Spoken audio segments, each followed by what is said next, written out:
Бейбус малянятам.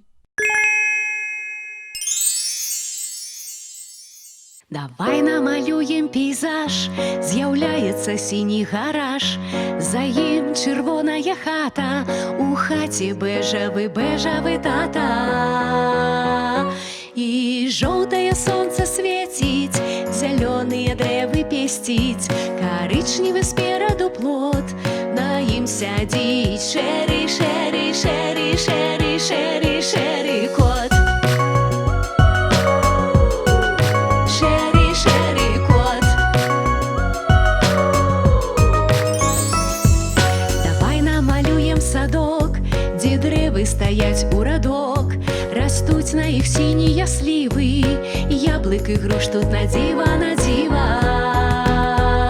Гуде полосатая пчелка, мотылек танцует с ёй ловко, стяжинка просад вяде, слимак по ёй старается, паузе, паузе, паузе, паузе, паузе. Старается паузе. Давай намалюем лясок, высокий зеленый дубок, под ім невялічкі пянёчак, а побач чырвоны грыбочак. Плыве ў небе шэрая хмарка, вавёрка падскоквае шпарка, між дрэваў сцяжынка бяжыць, па ёй калючы вожык тупа, тупа, тупа, тупа, тупаціць. Тупа, тупаціць.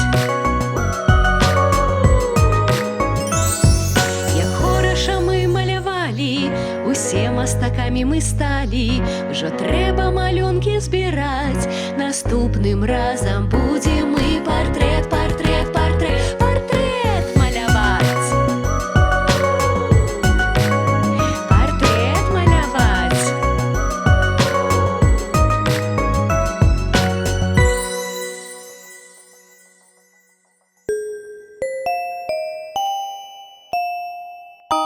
Бейбус малянятам.